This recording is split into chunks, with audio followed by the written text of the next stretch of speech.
silent, violent tearing of the fabric of reality, a sudden distortion of starlight, and then the predators arrive. They emerge from the dark exactly 380,000 miles above the lunar surface. 500 warships of the Draxian Empire. They did not come in peace. They did not come to negotiate. They came in a spearhead formation. Perimeter breach! All units mobilized now! Copy! Shields failing! Rerouting power! Containment teams to the core! The stars. These were vessels built for the sole purpose of subjugation, engineered by an empire that had not tasted defeat in 2 millennia. Within 4 seconds of their translation into local space, the sky began to fall. 17 United States early warning communication satellites representing billions of dollars and decades of orbital infrastructure were vaporized. The Draxian targeting computers did not even register them as threats. They were simply cleared away like cobwebs before a marching army. The flashes of their destruction were too small to be seen from the surface of the Earth, but the sudden deafening silence across the global communication grid screamed louder than any siren. Deep beneath the granite spine of the Colorado Rockies, sealed behind 50-ton blast doors and millions of tons of solid rock, the United States Space Force Command Center in Cheyenne Mountain bathed in the glow of crimson emergency lights. The air was thick with the smell of ozone, overheated server racks, and coal sweat. More than 300 technicians, analysts, and military operators scrambled across the tiered floor. Voices shouted over one another. Data cascaded down massive holographic screens in a waterfall of terrifying numbers. 500 hostile signatures. Energy outputs exceeding anything in human history by a factor of 10. Projected casualty rates climbing into the billions. At the center of the chaos stood Admiral Kaylin Sterling. She was 45 years old, her dark hair pulled back into a severe regulation knot. Her uniform was immaculate, a stark contrast to the frantic energy swirling around her. She did not shout. She did not pace. She stood perfectly still, her hands clasped loosely behind her back, her sharp gray eyes locked onto the primary tactical display. The screen cast a pale, ghostly light across her features. Her pulse, if monitored, would have read a steady, terrifyingly calm 60 beats per minute. A young lieutenant, his voice cracking with adrenaline, turned from his console. "Admiral, we have lost orbital tracking grid Alpha through Epsilon. 17 satellites gone. They are descending toward high Earth orbit. They are not responding to standard hails."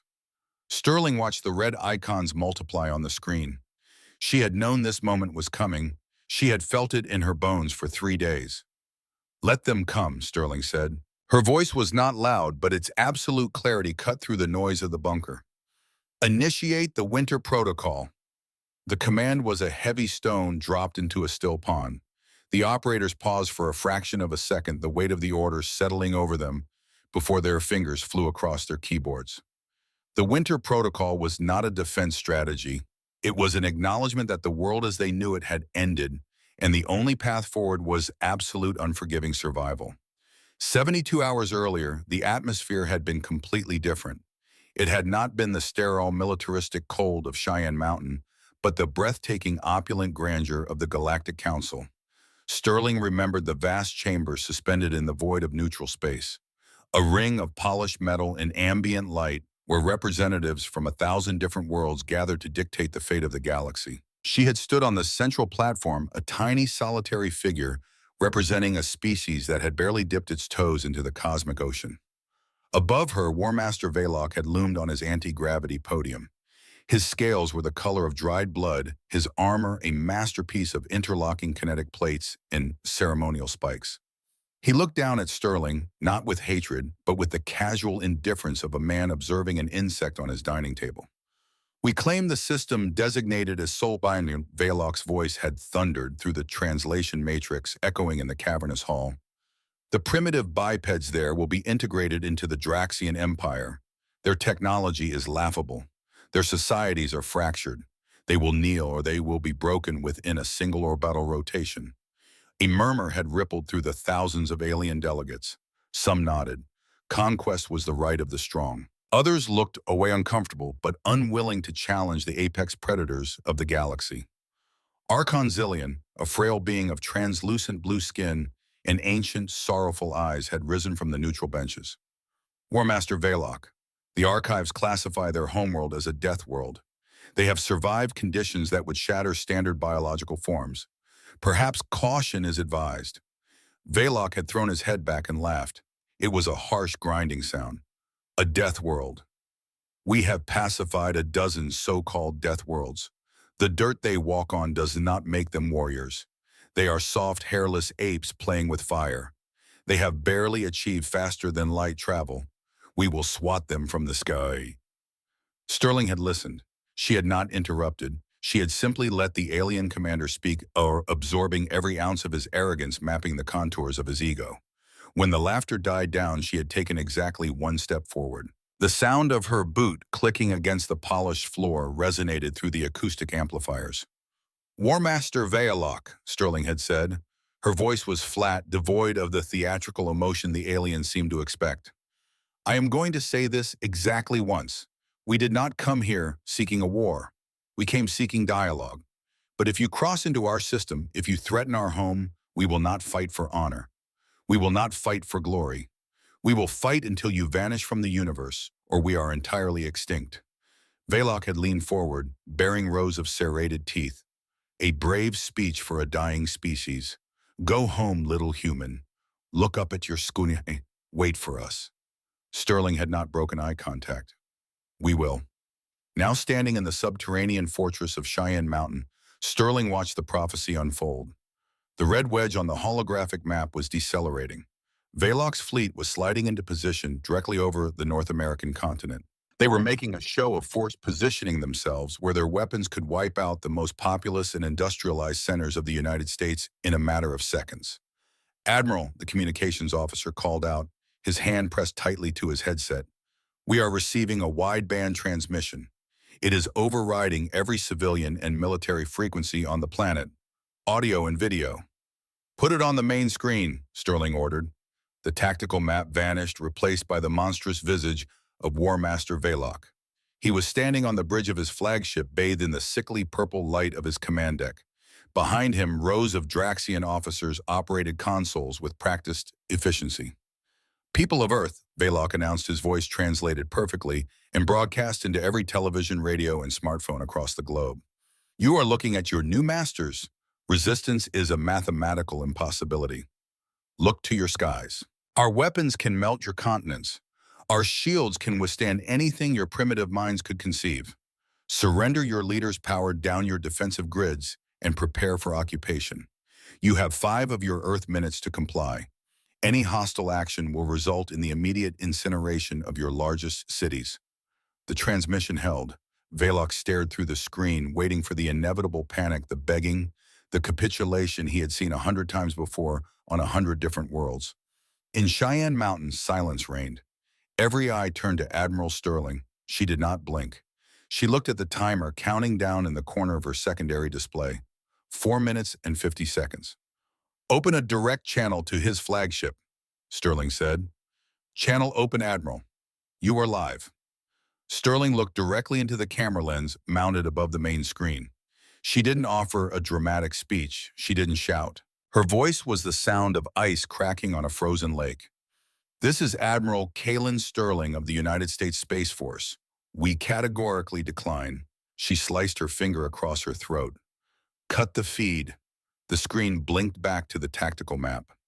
Aboard the Draxian flagship, Valok stared at the blank screen for a long, uncomprehending moment. Then his face contorted in absolute rage. Fools, he spat. Burn them. Target their planetary defense arrays. Let them watch their protectors burn before we turn our guns on their cities. Firing primary plasma batteries? The Draxian weapons officer announced.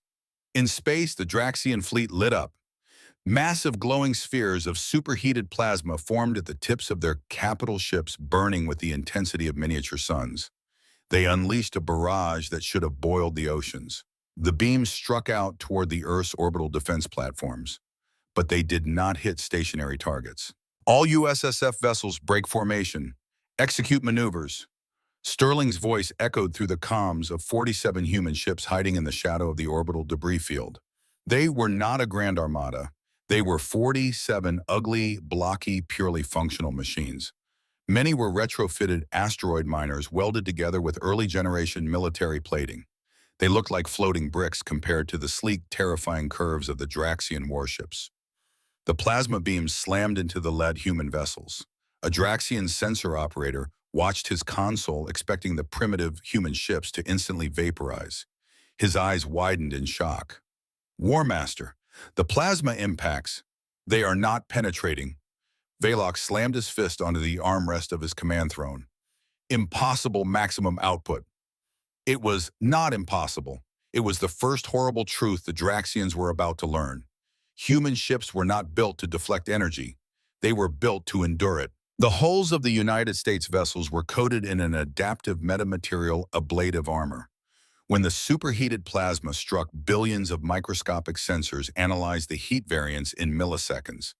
The armor did not try to stop the energy. It absorbed it rapidly, restructuring its molecular density, turning into a shifting honeycomb-like lattice that dispersed the heat across the entire mass of the ship. The outside of the human ships glowed white-hot, but they did not break. The more the Draxians fired, the more the adaptive armor hardened against the thermal shock. They survived the volley, the Draxian officer reported, panic edging into his voice. They are accelerating. War Master, they were moving directly toward us. In Cheyenne Mountains, Sterling watched the 47 blue icons streak toward the massive wall of red. Weapons free, she whispered. Show them what mass does. The Draxians relied on energy. Energy weapons, energy shields. It was the civilized way of waging war in the galaxy. Humans, however, had spent 10,000 years throwing rocks at each other. They had just gotten very, very good at throwing them. The 47 USSF ships did not fire lasers. They opened their forward bays and unleashed the fury of pure kinetic force. Magnetically accelerated railguns, the length of skyscrapers, fired solid slugs of depleted uranium and tungsten. These were not sophisticated energy matrices. They were chunks of incredibly dense metal moving at a significant fraction of the speed of light. The Draxian energy shields, calibrated to diffuse plasma and laser fire, flared violently as the kinetic slugs slammed into them. Energy shields work by matching frequencies and dissipating heat. But you cannot dissipate the raw physical momentum of a 2-ton solid metal rod moving at 40,000 miles per second. The kinetic slugs punched through the glowing purple shields as if they were made of wet paper. Deep within the Draxian formation, 3 heavy cruisers were struck simultaneously.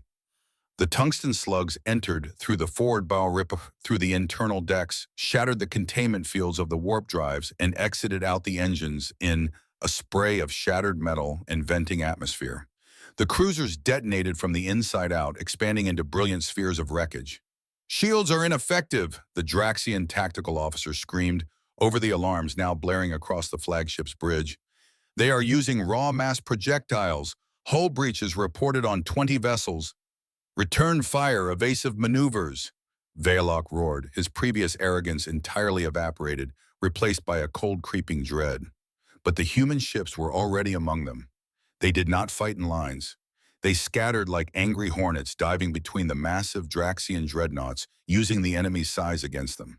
A Draxian ship fired a heavy plasma battery, missed a nimble human corvette, and accidentally struck the shields of their own allied vessel. Chaos bloomed in the perfect, ordered ranks of the alien armada.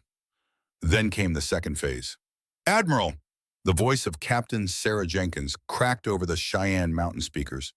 She was piloting the USSF Retribution, a retrofitted heavy freighter carrying 12,000 tons of raw metallic ore. Her ship was glowing cherry red, the adaptive armor failing under the concentrated fire of 3 Draxian destroyers. Armor is at 9%. Main thrusters failing. I cannot maintain orbit. Sterling stared at Jenkins' blue icon on the screen. It was flashing red, surrounded by enemies. Understood, Retribution. You have done your duty. Bail out. Negative command, Jenkins said. Her breathing was heavy, the G-forces crushing her against her seat. But there was no fear in her voice, only a terrible, grim resolve. If I eject, they vaporize the pod, but I still have maneuvering thrusters, and I have 12,000 tons of dead weight. Sterling closed her eyes for a fraction of a second. When she opened them, they were like steel.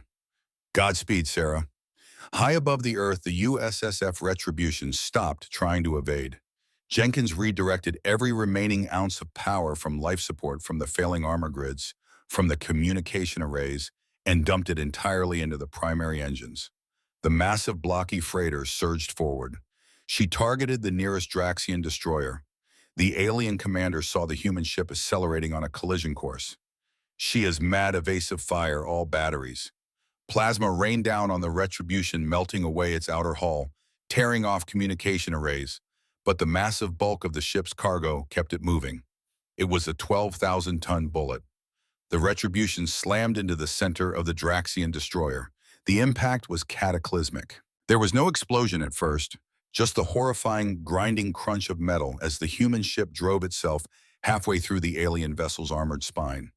Then the kinetic energy transferred. The Draxian ship buckled in half, its internal reactors collapsing under the sheer physical trauma. A massive shockwave rippled through the vacuum, tearing both ships apart into a cloud of razor-sharp shrapnel. The debris from the collision did not stop. It shot outward like a shotgun blast, ripping through the shields of two neighboring Draxian frigates, shredding their hulls and sending them spinning out of control into the dark. In Cheyenne Mountain, a deadly silence fell over the operators. They watched the blue icon of the Retribution vanish from the board. But then two more blue icons broke formation. USSF Vanguard engines to critical, a voice crackled. USSF Defiance locking trajectory. Another followed. They had seen what Jenkins did. They understood the math. A heavily damaged ship was useless. A heavily damaged ship used as a kinetic battering ram was a weapon of mass destruction. Two more human vessels trailing fire and venting oxygen accelerated into the heart of the Draxian fleet. Two more blinding flashes of light.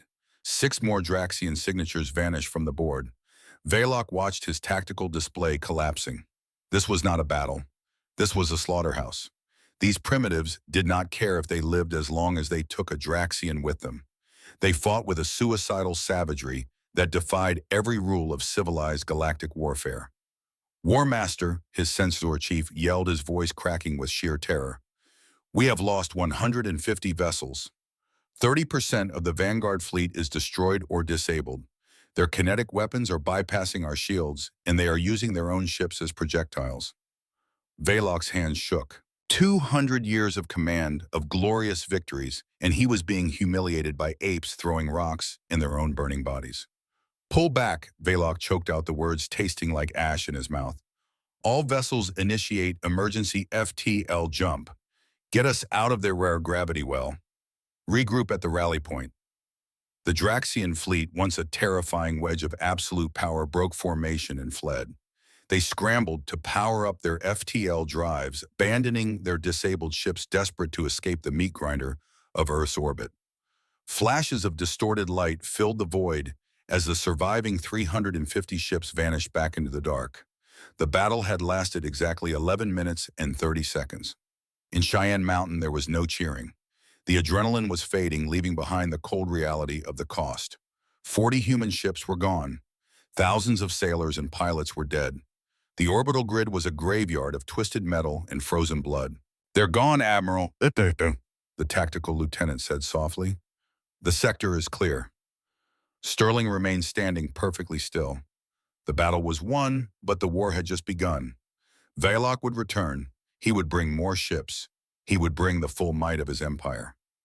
Damage report on our remaining fleet, Sterling ordered, her voice cutting through the heavy atmosphere. 7 ships remain functional, Admiral. Most are heavily damaged. The lieutenant hesitated, pressing a hand to his earpiece. Wait, Admiral, I'm getting a scrambled transmission from the dark side of the moon. It's Colonel Vance. Ghost team is reporting in. Sterling's eyes narrowed slightly, the first hint of a predator's smile touching the corner of her mouth. Put him on.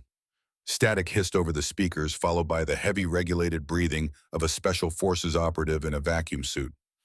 Command, this is Ghost Lead. The distraction worked perfectly. The Draxians were so focused on the fleet, they never saw our insertion pods. Status, Colonel, Sterling asked. We are currently standing on the bridge of a Draxian command cruiser. They disabled the engines when the Retribution hit them with shrapnel, and the crew was too busy panicking to lock down the airlocks. Vance paused, and a dark chuckle echoed over the comms. Admiral, we didn't just breach one. We have secured 12 intact, disabled Draxian warships. The crews are eliminated. The FTL drives are offline but completely functional. The shield emitters are intact. A ripple of shock washed over the Cheyenne Mountain Command Center. They hadn't just fought off a superior force. Sterling had used the suicidal defense as a smokescreen. "Good work, Colonel," Sterling said, her voice ringing with absolute terrifying authority. "Bring them home. Bring them to the deep space docks. Get the engineers on them immediately. We have 3 weeks before they can mobilize a counterattack." She turned away from the main screen, looking over the hundreds of operators who were staring at her in awe. "The Draxians came here to conquer us because they thought we were primitive," Sterling announced, her words echoing off the granite walls. "They thought we would cower behind our walls. Instead, they just handed us the keys to their empire." She looked back at the tactical map at the empty space where the invincible Draxian fleet had just been broken. "Now," Admiral Sterling said softly to the empty void, "we learn how to build a monster." 3 weeks, 504 hours, 30,240 minutes. To a galactic empire that measured its reign in millennia, 3 weeks was a rounding error, a microscopic pause between the declaration of war and the inevitable conquest. But to humanity, a species that had evolved by outrunning predators in the tall grass, 3 weeks was a lifetime. It was an eternity. It was all the time they needed to change the fundamental arithmetic of survival. If War Master Veilok had possessed the ability to look closely at the surface of the Earth during those 504 hours, he would not have seen a world cowering in fear. He would have seen a world catching fire. The United States did not mourn. There was no time for grief. The funerals for the thousands of sailors lost in the first orbital defense were brief, silent affairs broadcast on split screens, while the other half of the broadcast displayed production quotas. The government did not ask for the cooperation of the civilian sector. It consumed it, every factory, every assembly line, every fabrication plant, from the sprawling, automated gigafactories of Nevada to the Rust Belt steel mills of Ohio, was seized and repurposed under the Winter Protocol. Deep within the Cheyenne Mountain complex and in heavily fortified subterranean hangars scattered across the American heartland, the 12 captured Draxian warships were butchered. Human engineers running on synthetic stimulants, impure, unadulterated adrenaline, descended upon the alien vessels like a swarm of army ants. They did not care about the aesthetics of the Draxian design. They did not care about the cultural significance of the alien architecture. They only cared about how the engines bent space and how the shield emitters refracted energy. They stripped the ships down to their molecular bones. They cut through the alien bulkheads with plasma torches, ripping out the faster-than-light cores and the quantum communication arrays. And they learned. Humanity had always been a species of thieves and adapters. It was how they had conquered their own planet. Now they applied that same ruthless ingenuity to the stars. Within 7 days, the first reverse-engineered FTL drive was mounted into the hull of a United States Space Force stealth frigate. It was ugly. It was dangerous. But it worked. Within 14 days, the American industrial machine began to produce something entirely new. They did not build massive dreadnoughts to match the Draxian fleet. To fight a giant on the giant's terms was suicide.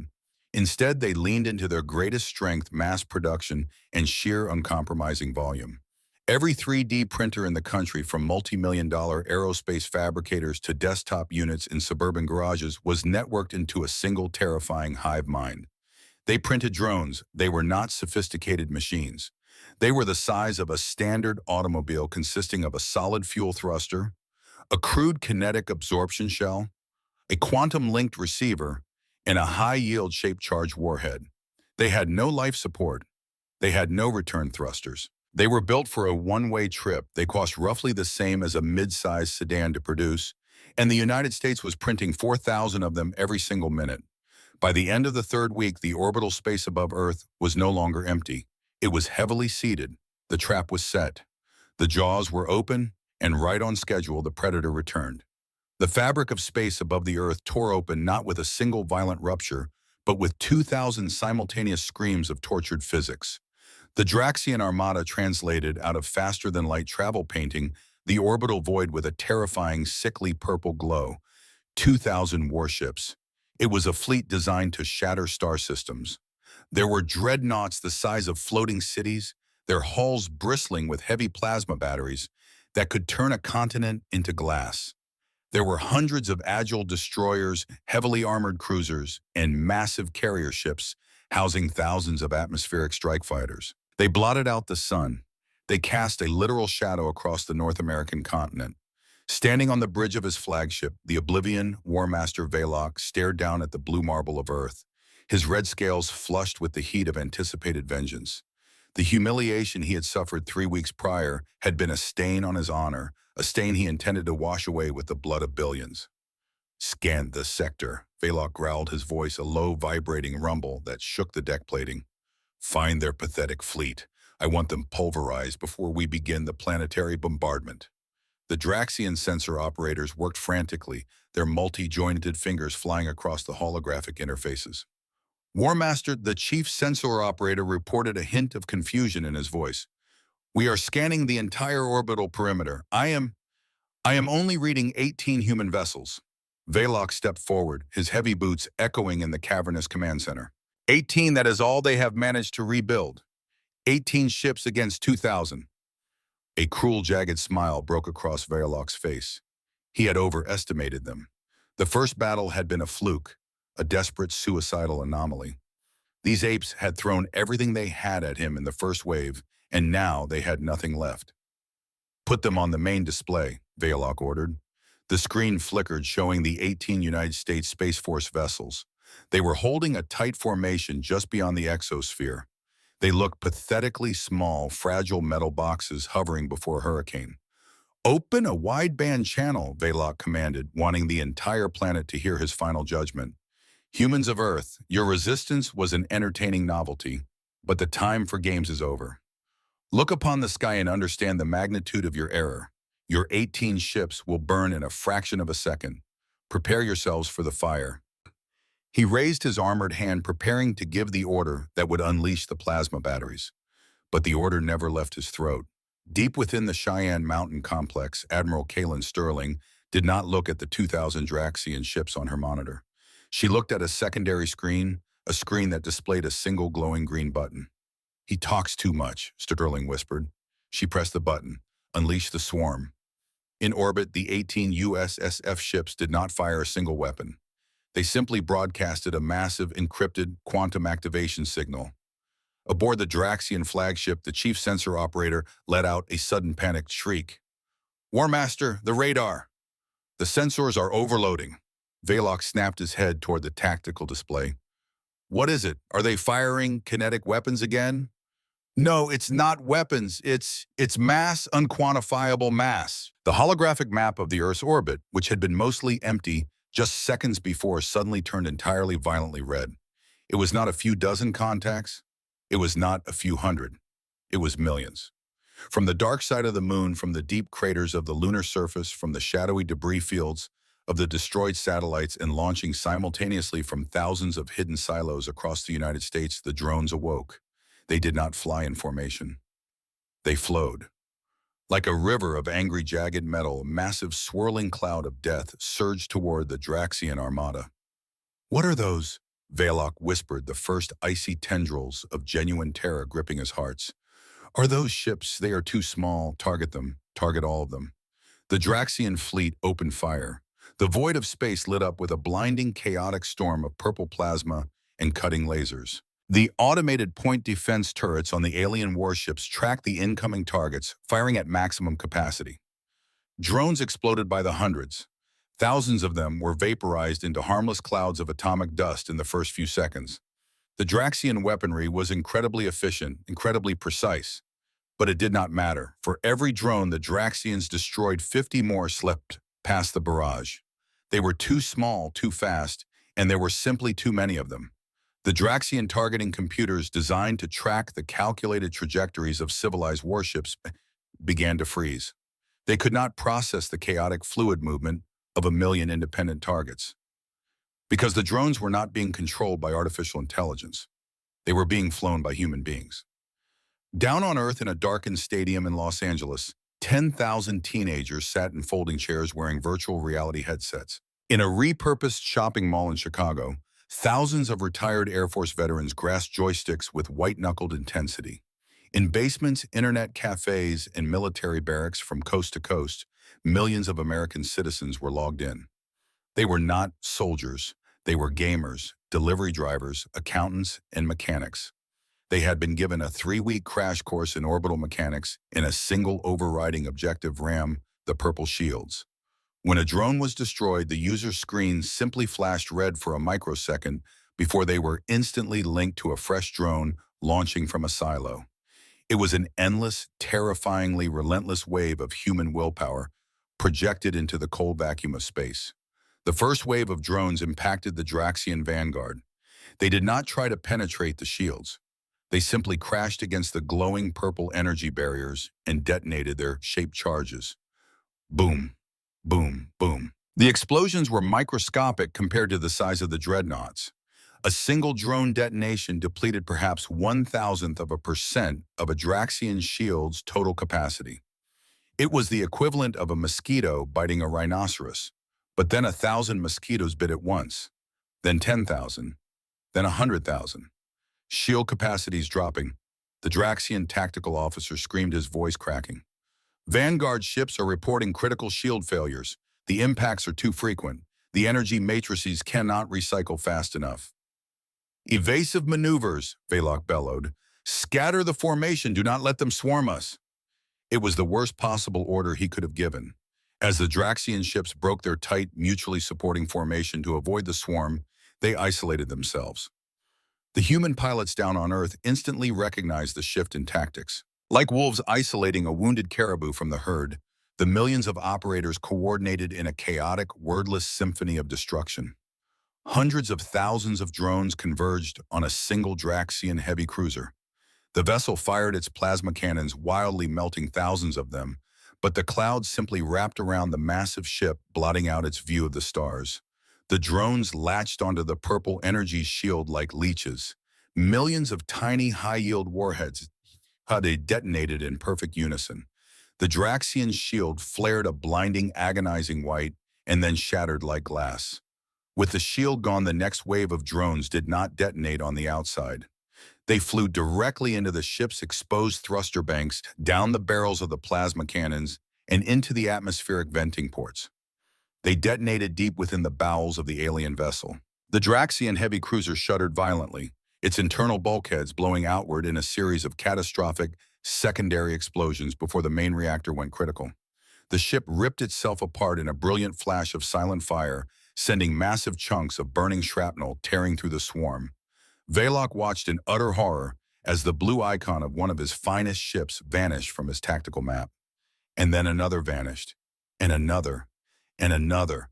"War Master," the communications officer cried out. "The fleet is being torn apart.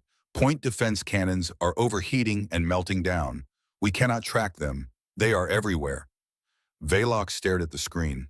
His invincible armada, the pride of a 2,000-year-old empire, was bleeding to death by a billion tiny cuts. The humans weren't fighting a war of strategy. They were fighting a war of attrition, weaponizing their own massive population against the highly trained but fundamentally limited Draxian military. "Order the fleet to..."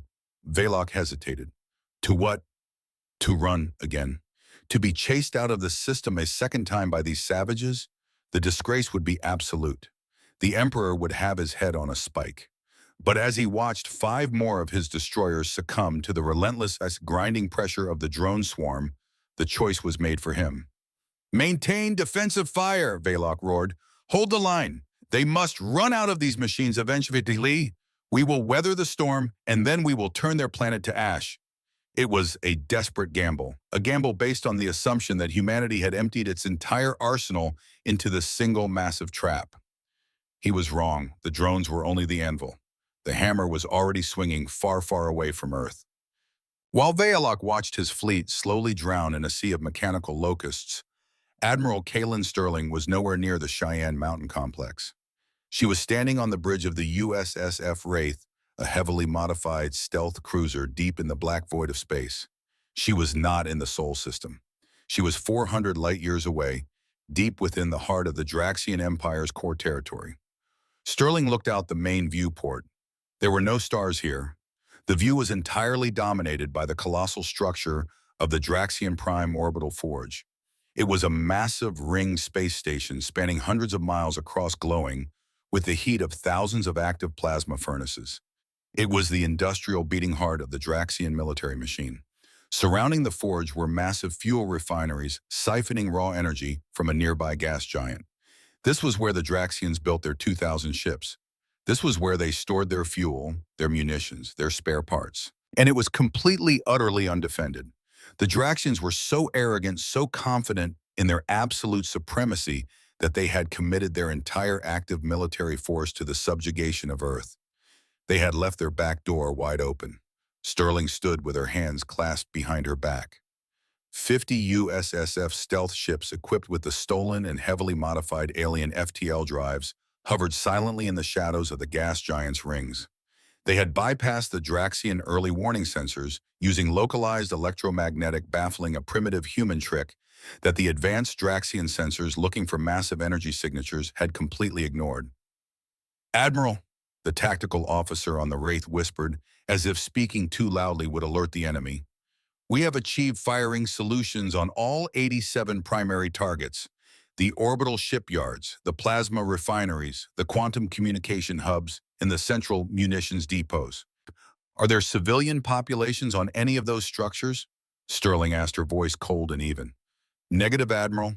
Thermal imaging confirms these are entirely automated and military-operated logistical hubs. Minimal biological presence." Sterling nodded slowly. The Draxians fought wars to conquer. They fought to enslave populations, to claim planets, to plant their flags in the dirt of new worlds. They targeted cities to break the spirit of their enemies.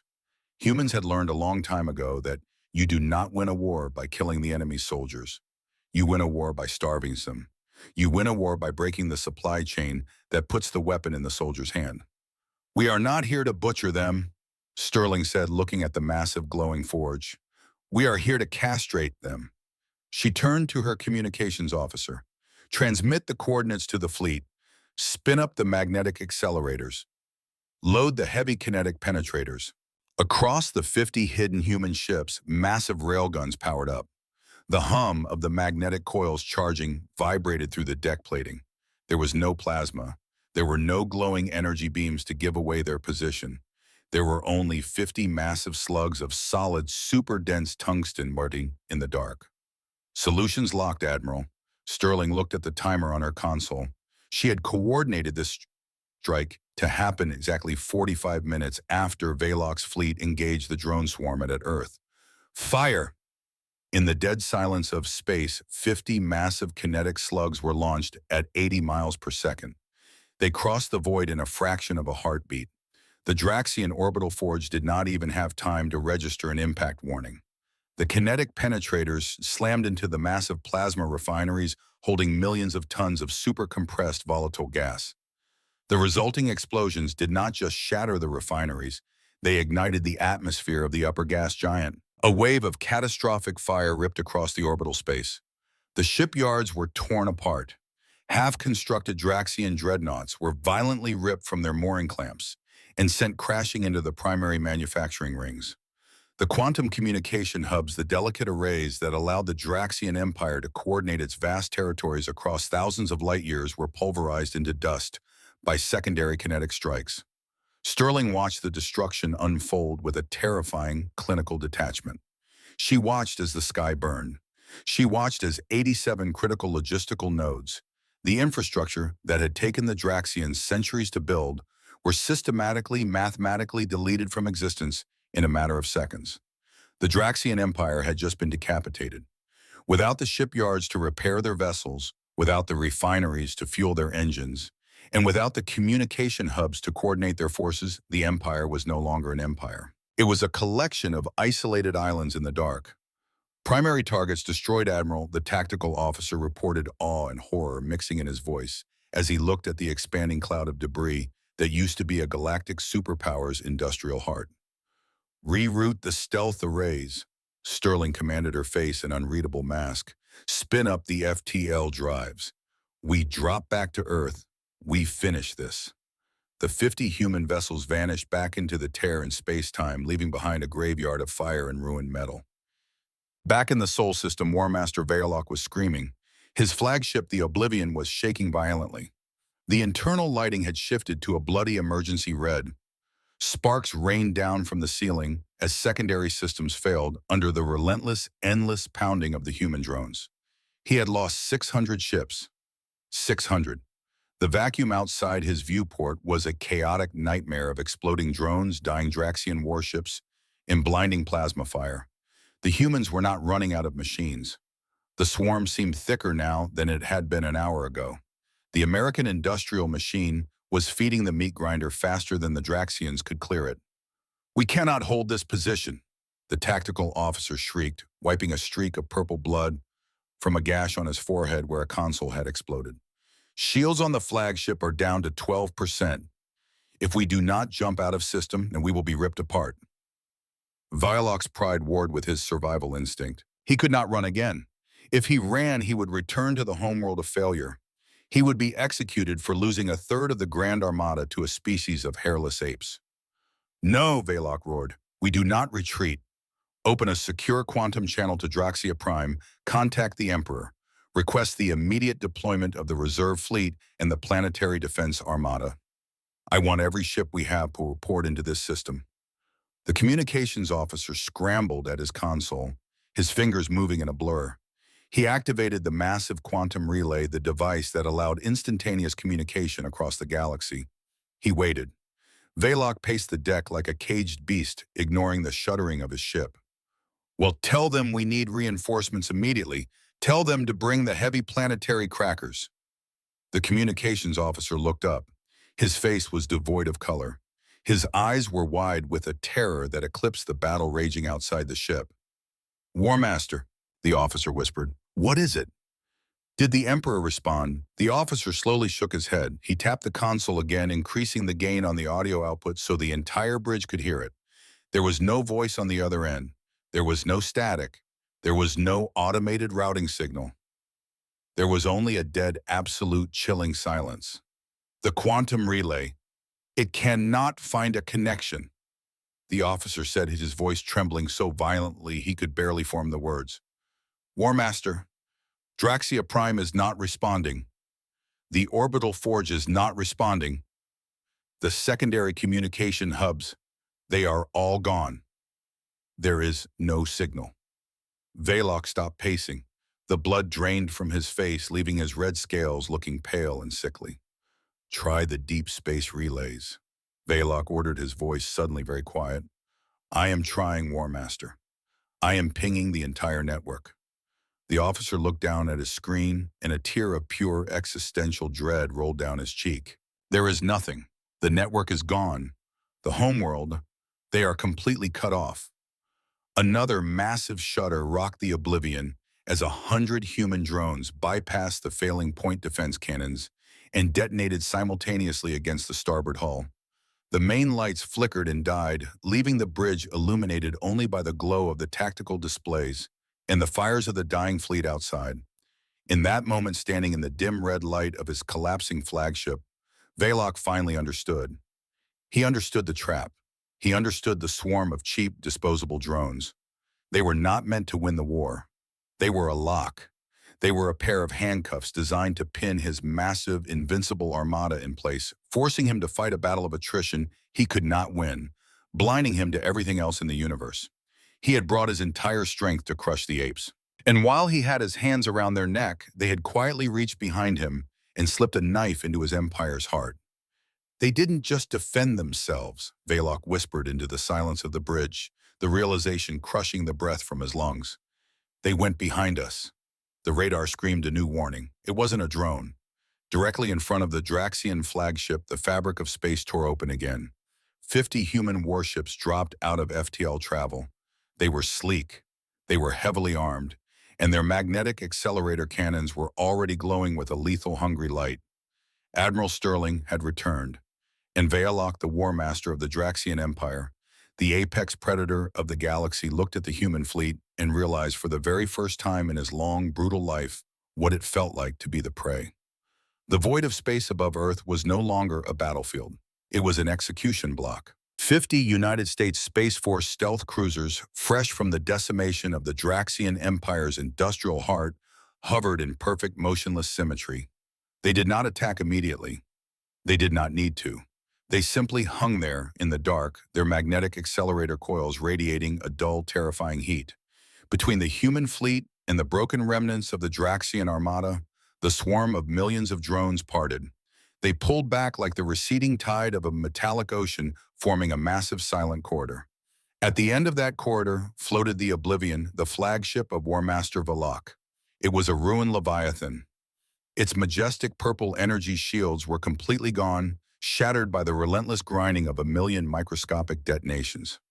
The hull, once a masterpiece of alien metallurgy, was pitted, scorched and bleeding atmospheric gases from 100 different lacerations. The portside thruster banks were dead, leaving the massive dreadnought listing lazily in the microgravity. Inside the command center of the Oblivion, the silence was heavier than the gravity plating. Valok stood perfectly still. The red emergency lights cast long, demonic shadows across his scaled face. His officers, the elite tactical minds of a 2,000-year-old empire, were frozen at their stations. They were not looking at the tactical maps. The maps were useless. They were looking at the main viewport, staring down the barrel of humanity's newly forged spear. War Master, the tactical officer, whispered. His voice was entirely hollow. The pride, the arrogance, the absolute certainty of their racial superiority, it had all been burned away in the span of an hour. They have locked targeting lasers on our command deck. They are waiting. Valok did not answer. He looked at the sleek, dark hull of the USASF Wraith Admiral Kalen Sterling's flagship. He had come to this world expecting to step on an anthill. Instead, the ants had crawled up, his leg bypassed his armor, and eaten his heart. His orbital forge was gone. His supply lines were ash. His communication network was a graveyard of silent satellites. And his grand armada, 2,000 ships strong, had been reduced to less than 800 crippled, terrified vessels. A sharp, piercing tone cut through the dead air of the Draxian bridge. Incoming transmission, the communications officer said, his hands trembling over the console. It is an unencrypted audio feed, audio and video, from the human commander. Valok closed his eyes for a fraction of a second, summoning whatever scraps of dignity remained in his warrior's soul. Put it on the screen. The static cleared. The main viewport split, replacing the view of the human fleet with the face of Admiral Kalen Sterling. She did not look like a conqueror. She did not wear ceremonial armor covered in spikes and medals. She wore a simple dark blue uniform. Her hair was still pulled back in a severe knot. She looked tired, but her gray eyes were as sharp and unforgiving as shattered glass. She did not gloat. She did not smile. War Master Valok, Sterling said. Her voice echoed through the ruined bridge, cold and precise. Your vanguard is destroyed. Your fleet is paralyzed. Your orbital forge is burning. Your empire is blind. Valok gripped the edges of his command console. He bared his teeth, a final desperate act of defiance. You have won a single battle, human. You have used trickery and suicidal madness. But the Draxian Empire spans 1,000 worlds. We have billions of warriors. You cannot kill us all. Sterling tilted her head slightly. It was a microscopic gesture of profound pity. We don't have to, Sterling replied. We just have to make sure you kill yourselves. She reached out of the camera's frame and tapped a single key on her console. Millions of light years away, deep within the absolute center of the Draxian Empire, the homeworld of Draxia Prime basked in the artificial light of a dozen orbital mirrors. It was a world of towering spires, sprawling megacities of obsidian and violet glass, and billions of citizens who believed they were the untouchable masters of the universe. In the grand plaza of the capital city, millions of Draxians went about their daily lives. Massive holographic screens floated above the public squares, broadcasting state-sanctioned propaganda. The news anchors spoke of glorious victories in the Outer Rim. They spoke of the primitive Earth and how War Master Valok was currently pacifying the savage apes, bringing another jewel boss into the Emperor's crown. The casualty reports were listed as 0. The Empire was safe. The Empire was eternal. Then the screens flickered. The proud booming voice of the state broadcaster distorted into a jagged squeal of static. Across the entire planet, on every public display, every personal data pad, and every military terminal, the feed was violently hijacked. The United States Space Force had not just destroyed the quantum communication hubs. They had spliced into the planetary broadcast grid before the hubs went down. The image of the state anchor vanished. It was replaced by raw, unedited combat footage from Earth's orbit. The citizens of Draxia Prime stopped in the streets. Millions of eyes turned upward. They saw the USSF Retribution, a burning brick of human iron ramming halfway through a Draxian destroyer, ripping it in two. They saw the invincible energy shields of their dreadnoughts collapsing under the sheer suffocating weight of 1,000,000 crude human drones. They saw their proud warships blowing out their own bulkheads, spinning out of control into the dark. And then the footage shifted. It showed the Draxian orbital forge. It showed the pride of their industrial might, the massive rings that built their fleets being pulverized by solid tungsten slugs moving at 80 miles per second. They watched their empire's beating heart explode into a silent, expanding cloud of nuclear fire and ruined metal. Text began to scroll across the bottom of the screens in perfect translated Draxian syntax. Total Draxian vessels destroyed 250.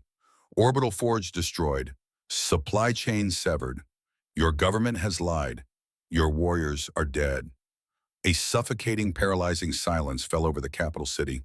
For 10 seconds, the entire planet simply stopped breathing. The illusion of their invincibility cultivated over 2,000 years shattered in an instant. And then the screaming began. It did not start as a political uprising. It started as pure, unadulterated panic. The citizens realized they were utterly exposed. The invincible fleet was gone. The primitive apes were not primitive at all. They were monsters who had just broken the spine of the empire. Panic turned into rage. The government had lied. The emperor had sent their sons and daughters to be slaughtered by a death world species. Within an hour, the Grand Plaza was engulfed in flames. Millions of terrified, furious citizens stormed the governmental palaces. The planetary defense forces, equally shocked and demoralized by the broadcasts, refused to fire on their own people. They dropped their weapons. Some joined the rioters. The ruling caste, the ancient and arrogant lords who had ordered the invasion of Earth, were dragged from their high spires. The governmental structure of the Draxian Empire did not slowly decay. It violently, catastrophically imploded in a single afternoon. Back in the Sol system aboard the Oblivion Warmaster, Valok watched the telemetry from his homeworld trickling in through a secondary, heavily degraded subspace channel. He listened to the audio of his capital city burning. He heard the chants of his own people demanding the execution of the military high command. He fell to his knees. The heavy kinetic armor he wore suddenly felt like a tomb. He looked up at the screen at the cold, unyielding face of Admiral Sterling. "What have you done?" Valok choked out the words barely audible over the hum of the failing life support systems. You have destroyed us from the inside." "I told you," Sterling said. "We do not fight for glory, we fight for survival, and you left us no choice." Sterling leaned slightly forward. The ambient noise on her bridge vanished, leaving only the sound of her voice. "But I am not finished, Warmaster." A new tactical display overlay appeared on Valok's screen. It was a live feed from the orbit of Draxia Prime. High above the burning alien capital, entirely undetected by the planetary defense grids, hovered 14 black jagged shapes. They were USSF stealth bombers retrofitted with the advanced FTL drives. "Those are 14 strategic singularity warheads," Sterling explained, her voice devoid of any boastfulness. It was simply a terrifying statement of fact. "They are currently locked onto the tectonic fault lines beneath your capital city, your primary military academies, and your planetary shield generators. They are shielded against all known forms of electronic countermeasures. If I give the order, or if my heart stops beating, they will drop. Your homeworld will crack in half. Your species will be erased from the Galactic Registry." Valok stared at the 14 black dots hovering over his home. His breathing became shallow, ragged gasps. The apex predator had been cornered, beaten, and now had a gun pressed directly to its temple. "Do it," Valok whispered, his eyes dark with the absolute certainty of defeat. "We sought to destroy you. You have bested us. Execute the strike. Claim your vengeance." In Cheyenne Mountain and on the bridge of the Wraith, every human operator held their breath. They waited for the order. They waited for Admiral Sterling to push the button that would end a 2,000-year-old empire in nuclear fire. They had lost thousands of their own. They had been pushed to the absolute brink of extinction. Vengeance was right there sitting under her fingertips. Sterling looked at the countdown timer on her console. She looked at the 14 targeting reticles hovering over billions of Draxian lives. 10 seconds. 9, 8. Valok closed his eyes, bowing his head in the dim red light of his ruined bridge. 3 seconds. Sterling pulled her hand away from the console. Cancel firing sequence, she ordered. The 14 targeting reticles turned from hostile red to a neutral passive blue. The stealth bombers held their position, but their weapon bays closed. Valok's eyes snapped open. He looked at the screen in utter profound confusion. Why do you hesitate? We would not have spared you. I know, Sterling said, and that is exactly why I am not firing. You came to our world to butcher us because you thought you were gods. But you are not gods. You are just bullies with advanced mathematics. Sterling stood up straight, her uniform immaculate, her presence commanding the attention of not just the Draxian flagship, but the entire watching galaxy. We are humanity, Sterling declared, her voice ringing like a bell forged in steel. We are the apex predators of this universe. We survived a death world that tried to kill us every day for 1,000,000 years. We do not need to slaughter billions of civilians to prove our strength. We hold the power of absolute destruction, and we choose restraint. We are not butchers, War Master. But make no mistake, if you ever cross into our space again, if you ever threaten our world or our colonies, there will be no broadcast. There will be no countdown. There will only be the dark. She locked eyes with the broken alien commander. I am giving you your lives. Take your broken ships. Take your wounded. Go back to your burning homeworld. Tell your new government that Earth is closed. And tell the rest of the galaxy that if they want a war, they know exactly where to find us. The transmission cut.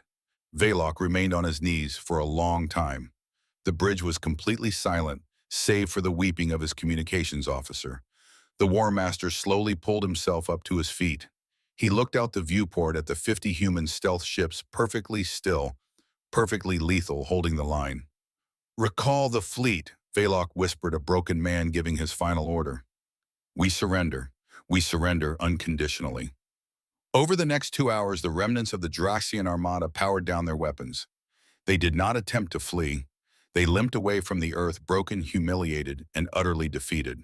The Sol system belonged to humanity, and the galaxy had just witnessed the birth of a terrifying new superpower.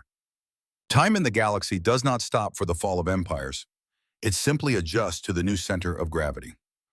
5 years after the Winter Protocol, the Grand Chamber of the Galactic Council looked exactly as it had for centuries. The polished metal gleamed. The ambient light perfectly illuminated the thousands of delegates from across the Milky Way. But the atmosphere within the chamber had fundamentally, permanently shifted.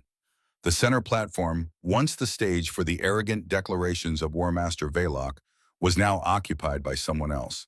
Admiral Kaylin Sterling stood at the podium. She wore the dark blue dress uniform of the United States Space Force, now the primary military arm of the unified Earth government. She looked slightly older, a few streaks of gray cutting through her dark hair, but her posture was as unyielding as ever. She was not here to plead for survival. She was here to accept Earth's formal unanimous induction into the Galactic Council. Around her, the alien delegates sat in absolute pin-drop silence. There were no murmurs of disrespect. There were no condescending laughs. When Sterling looked around the room, the delegates from 1,000 different worlds averted their eyes.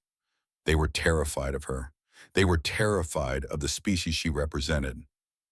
The galaxy had watched the unedited footage of the Sol Draxian War.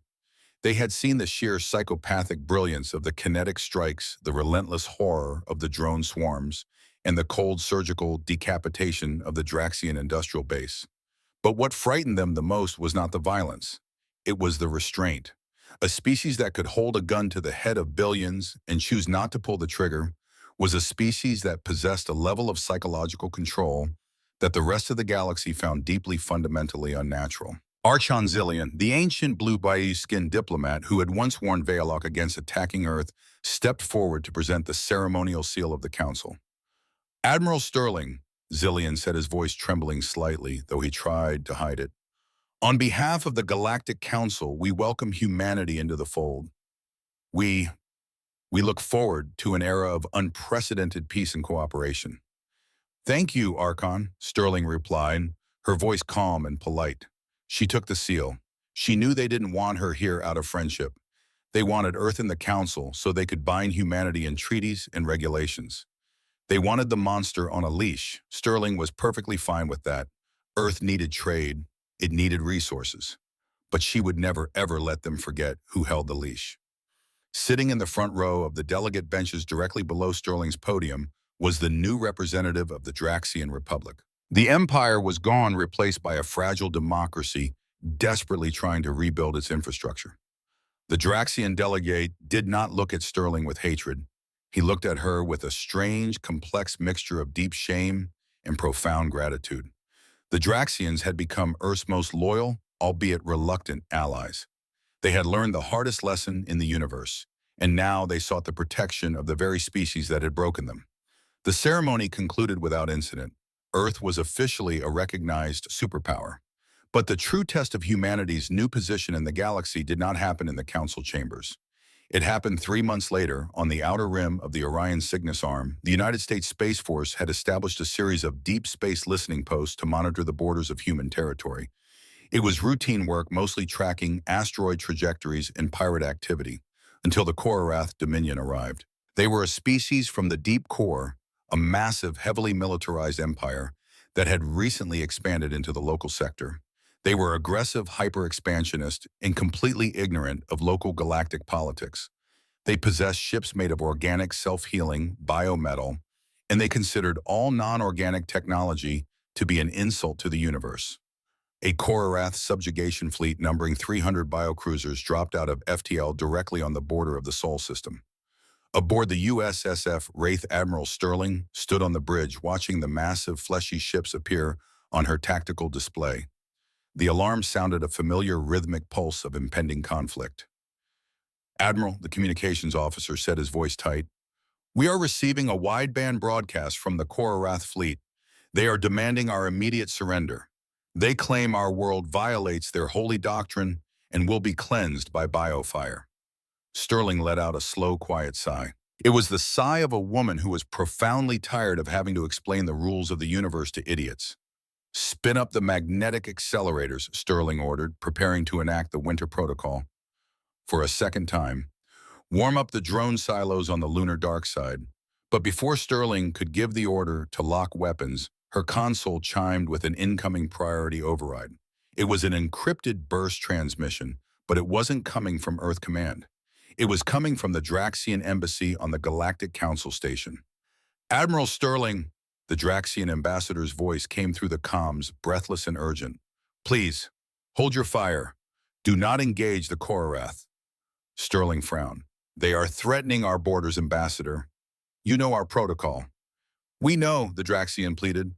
"By the ancestors, we know better than anyone. That is why we asked for exactly 2 standard minutes. We have intercepted their broadcast. We are sending a data packet directly to the Korath flagship." "What data packet?" Sterling asked. "The archives, Admiral. Unredacted." Sterling narrowed her eyes, but she raised her hand, signaling her weapons officer to hold the firing sequence. "You have 2 minutes." Light years away on the bridge of the Korath biocruiser, the alien warlord was preparing to unleash his cleansing fire upon the primitive metal ships of the humans. He was salivating at the thought of conquest. Suddenly, his biological console shrieked in agony as a massive, forcefully injected data packet flooded his ship's neural network. The warlord snarled, "What is this interference? Cleanse the network."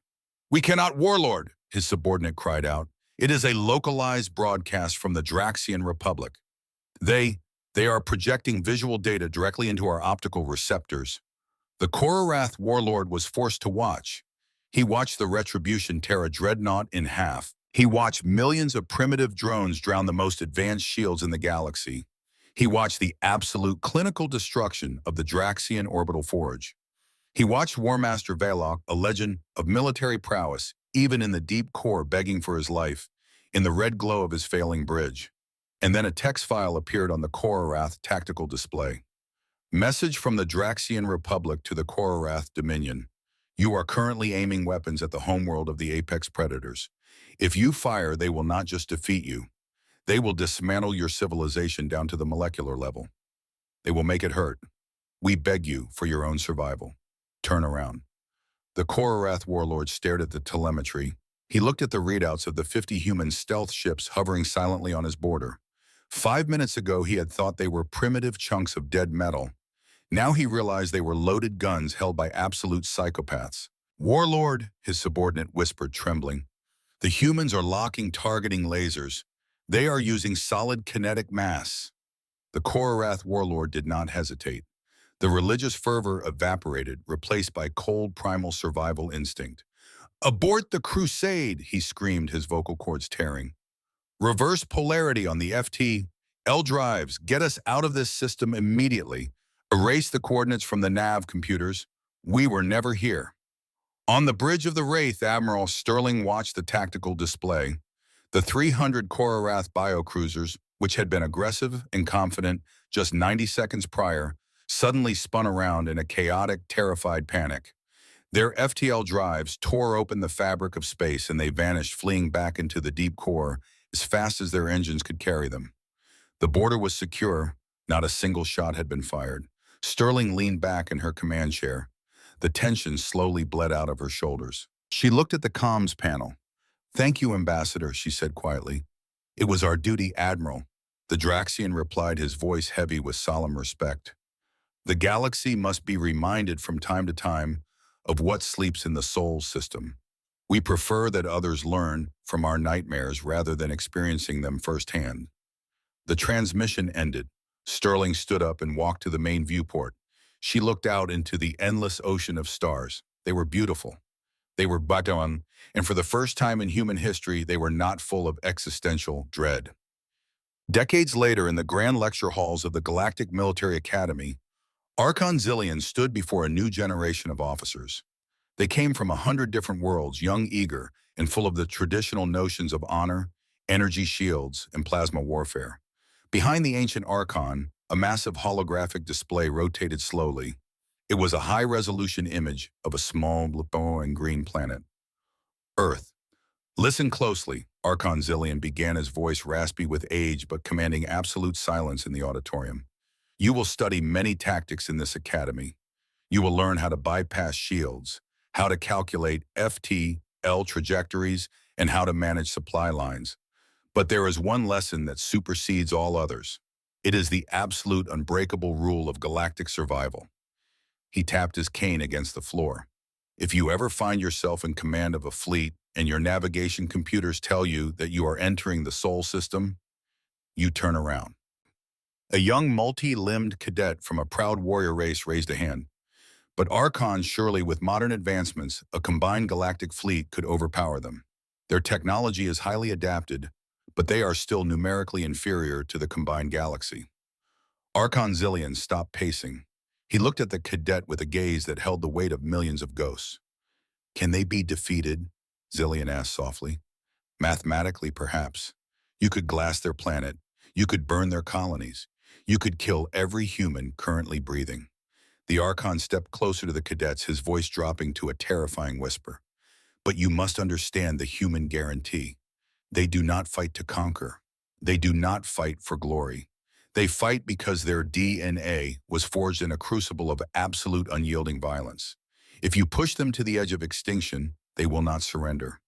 They will turn their entire civilization into a singular weapon of mass destruction. They will adapt your technology, they will weaponize their own bodies, and they will strike at the very heart of your empire. He pointed a trembling finger at the holographic projection of Earth. You can kill them, but the cost of pulling the trigger is the total, irreversible collapse of your entire civilization. They will ensure that even if they die, you will burn with them in the dark. The lecture hall was completely silent. The young cadets looked at the blue marble, not with curiosity, but with profound, instinctual fear. And that, Archon Zillion concluded, turning his back to the stars, is why humanity is the most terrifying species in the universe. Not because they cannot be beaten, but because they have ensured that beating them is a price no sane creature would ever be willing to pay. Far away on the edge of the galactic frontier, Admiral Kalen Sterling stood on the observation deck of the Cheyenne Mountain Orbital Defense Platform. The Earth rotated slowly below her, peaceful, illuminated by the golden light of the sun. Her hands were clasped behind her back. She was older now, but her eyes were still sharp. She watched the trade ships from a dozen different alien worlds enter human space, submitting to USSF inspections, adhering strictly to the speed limits, behaving with perfect, terrified politeness. They were respected. They were feared. They were the apex predators holding the fragile piece of the galaxy together through the sheer promise of absolute violence. It was a heavy crown to wear. It made them lonely in the vastness of the cosmos.